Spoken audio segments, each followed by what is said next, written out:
Kara Douglas. Kara Douglas, if you are watching this, you did that. Like, things you did, this. Hi bestie, how are you today? I hope you're having a fantastic day. I'm so happy you made it. So, I don't know if you remember, but I made a video where my book besties picked my TBR. I'll link it somehow. I'll figure it out, I swear. And so I read Lunaria by Kara Douglas, and this was Leah's recommendation. I'm gonna put Leah's Instagram. Ding! And I will just say this, like, I'm obsessed.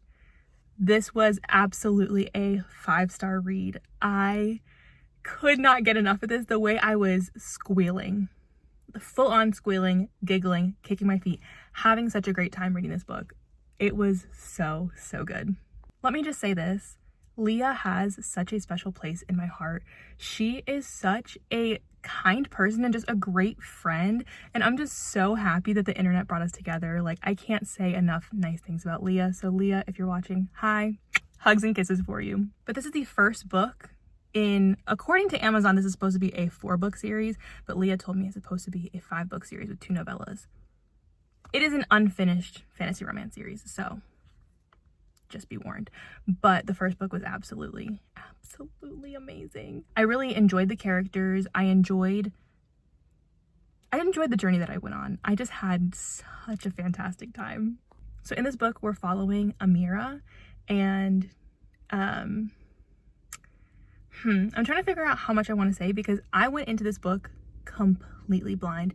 Did not know a single thing about it other than the fact that Leah recommended it. So I was like, okay, bet, I'm gonna read it. I had such a great time. So we have like fantasy elements, fake dating. Oh my gosh, like so many secrets, twists, and turns. This book was just fantastic. In this book, we're following Amira, who lives with her very controlling father. And her father is like the royal merchant. And it's about like her, basically all the nobles' children get invited to the castle to do like a little speed dating kind of thing, like find their match. So we follow her through that, and that's kind of all I want to say about it. I will definitely be picking up the next one. This was a definite 5 out of 5. Did not want to put it down, but like I had to stop myself at some points to be like, I need to express my thoughts on this. So that is about as much of the review of the book that's going to be spoiler free.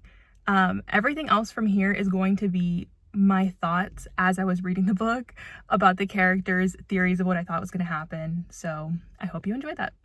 I really love this old man at the fruit stand and how he's like, I like taking your father's money, but I like seeing you spend it more. Like, he's adorable. So after the first chapter, I feel like flowers are going to be significant in this storyline. I literally don't even know what it's about. Like, Leah just said read it, and I said okay.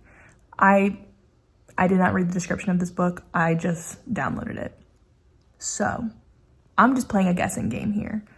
So I was like, okay, I think flowers are going to be important for some reason.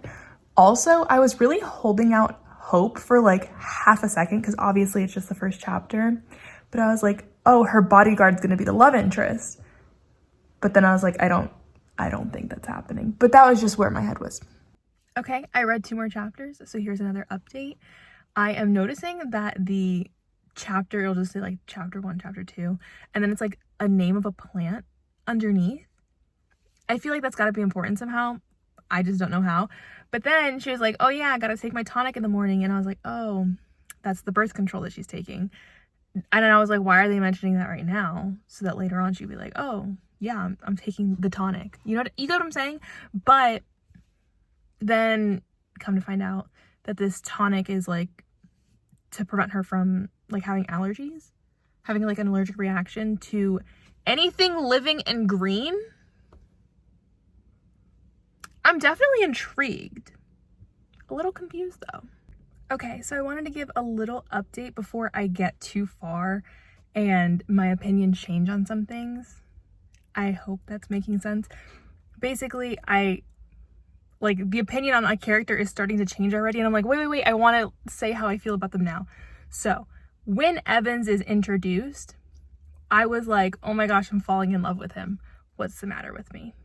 We can unpack that later. But I was like, oh, so Evans is the love interest. He's gonna come back and be like the love interest. Then she meets this blonde this blonde guy in the marketplace. And I was like, so the love interest is blonde. I see. Nothing wrong with that.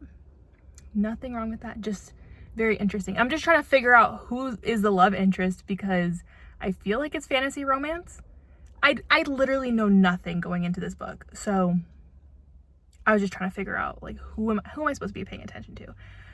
But the way that Adrian keeps saying like, oh, my name's Adrian, in case you forgot. Like, hey, my name's Adrian. And I'm just like, okay, do I like you? Do I not like you? I don't think that he's like actually a beggar or homeless or whatever. Like, I think that he's probably like the prince or something.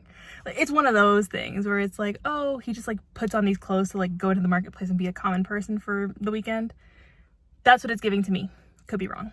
Also, really quick, wanted to unpack the fact that the soldiers came in and she's fighting with one of these soldiers and he looks into her eyes, recognizes something, and then says, forgive me, and like pushes the sword in further. I'm so intrigued. Like, I am really like getting into this and I'm having a great time, but I just want to see where this goes. I'm really excited. I just wanted to give a little wrap up of all of the things that I was feeling. I'm about 22% in, so I just wanted to like touch on those points before I keep moving and then other things happen and then we just like move past this. But I'm assuming Adrian's the love interest. This better be a fantasy romance. I'm gonna have words for Leah if it isn't. Okay, couple things. One, I think Adrian's the prince. I don't know why. Well, I do know why. But I think he's the prince or highborn or something. Second, this whole tonic thing with her dad, suspicious behavior. I think that there's something going on there. And third, I'm at the gas station. I don't know if I already said that. And there's a lot of people moving around and I'm very nosy. But third, of course I forgot the point I was gonna, oh, are we about to get like a Bachelor type situation?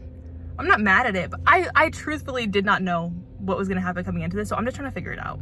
There has to be something wrong with me because when Graylin's introduced and is talking about how he has this like dark hair and tattoos, I'm like, oh, love interest. I'm like, oh, he's the one. I had to run out to the car real quick to update you because I'm so convinced that Graylin is the love interest.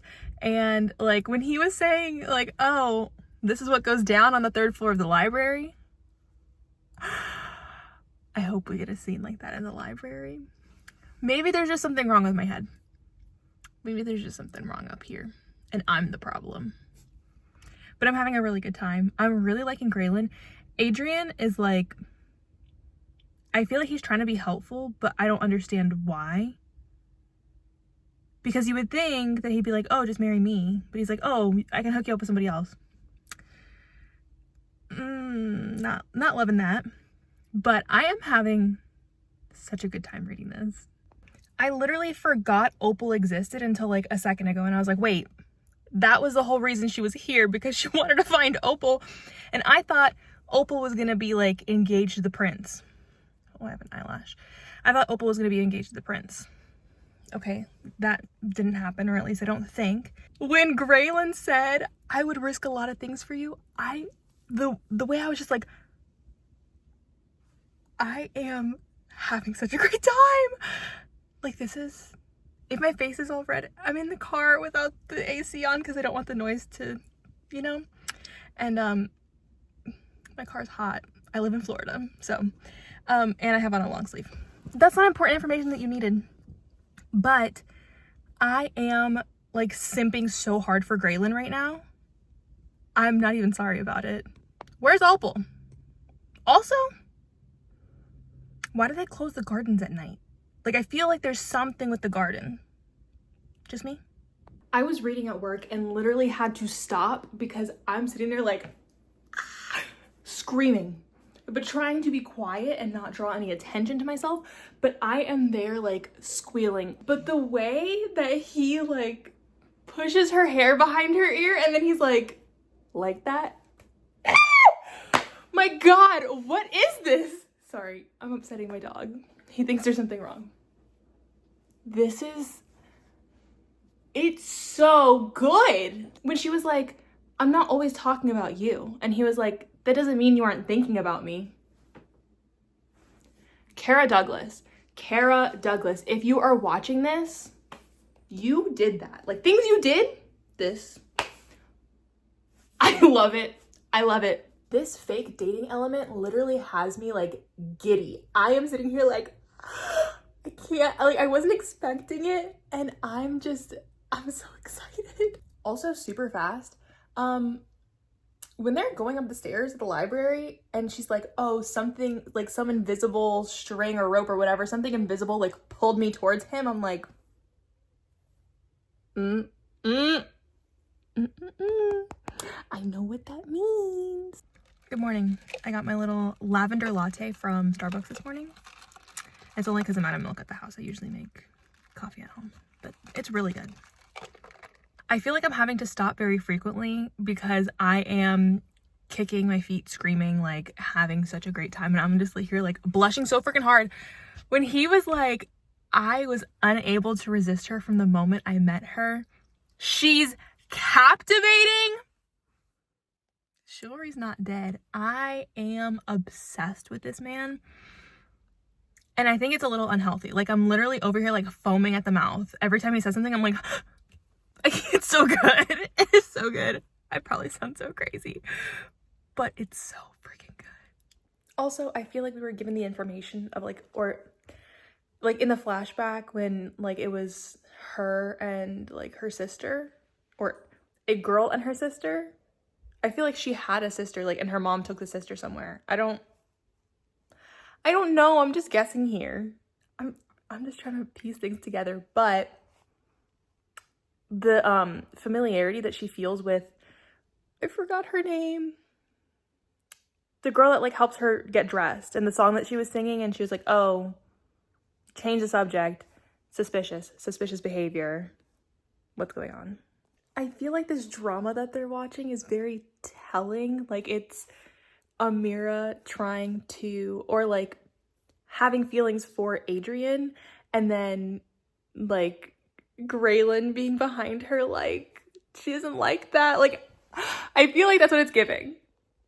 And then her thinking to herself, this place is suffocating, and him answering out loud, hello. Oh my gosh. Okay, I'm here for it. Finding out that like her seeing him beat up this servant like wasn't what it looked like. First of all, I figured as much, but I had like this deeper theory that it was actually Adrian with like that stuff in their hair that makes it black. But I guess it wasn't that. But I was like, there's no way. He's just like misunderstood. I'm obsessed with this man. It's unhealthy, but it's okay. Like I'm here for it. So I hope you're here for it as well. Okay, surprise. Opal is back and she's married to the Duke. Okay, let's see where that goes. I'm curious, but I feel like the Duke's been trying to get with Amira. Maybe he's been a little too friendly with Amira, we'll say that. Yeah. What I wasn't anticipating was this like sort of love triangle moment of like Amira and Graylin obviously are like engaged, but now Adrian is like coming and visiting her and like wanting to talk to her and not wanting to be engaged to the princess. But I feel like if Adrian really liked Amira that much, he would have offered to like be engaged to her in the first place, and they could have been like in the fake arrangement. I'm rooting so hard for Graylin though, because the way that Graylin is written, it's giving he's the one. He's the one. Would you rather I act on it then? Good Lord, this man. I need to know what Graylin said to Sir Christopher, like when he leaned in and then like Sir Christopher just like lost all color in his face. I need to know what he said, because then he just goes, understand? Ooh, what's going on? I'm sorry, what? What? Like, I'm just having a very hard time believing Adrian when he's like, okay, hold on, let me backtrack a little bit. He's like, I want you, you're all I think about from the moment the sun rises to the moment it sinks below the horizon. I don't care. I don't care. What's Graylin got to say? Because there's no way, like no way that it's Adrian. I can't. I can't. There's no way. There's no way. Linnick did not. No. I'm just gonna be in denial the rest of the book. I have a feeling it was the Duke. Just because I don't like him and something's fishy there. But that was so not cool. Not cool at all. Am I wrong to suspect Adrian right now? Like, something is not right with him? Is it Adrian? Is it? I feel like the Duke is like, it could be the Duke, but I really think that it's Adrian. Okay, maybe I just have trust issues and like that's just a me thing, but I feel like Adrian is the one that killed the king because he wants to end up with Amira. And if the king's not around, he doesn't call the shots, because then like obviously Adrian would be king now and he can decide who he marries. You get what I'm saying? Ooh, I don't know. This is so good. Like, I'm really, I know I keep saying it, but I'm having such a good time and like just enjoying myself while I'm reading, which I haven't felt in quite some time. Like I took a little mini reading break, but this is doing it. I'm just very suspicious of everything that's going down with the king. And I'll say it a million more times. I love Graylin. Like, I hope I continue to love him. I hope there's not a reason to not love him later on down the line. However, the way that he's like so protective of her, I love it. I've been waiting for like some show of magic from literally anybody. And so this lord that has these fire powers, I was like, okay, that's what I thought happened when the camp was burned. They were like, oh, it's so crazy that it happened so fast. Okay, so here's my working theory. My brain is just, you get it? My working theory is that the people of Peneth, I don't even know how to say it, the other place, like not where they're at, the other people, they have magic powers. And like, that's gonna be the storyline. Am I right? I hope I'm right. So you're telling me it wasn't an accident? Interesting. I can't believe it's been you this entire time. I've been sent here to take you home. Yes. It reveals itself when the owner feels safe and she feels safe with him. Oh my gosh. Welcome home, Lunaria. Oh my gosh. That was so fantastic. A huge thank you to Leah for recommending this book. I think that like there are just certain people that when they recommend a book, I know that my tastes are very similar to theirs. So it's like, okay, of course I'm gonna read it. Like if they liked it, I'll like it. But now Leah is just sitting at like top tier. Like if Leah recommends it, I'm going to run to read it because so far she has not missed. Thank you so much for watching. Make sure to like and subscribe. I will see you next time. Bye.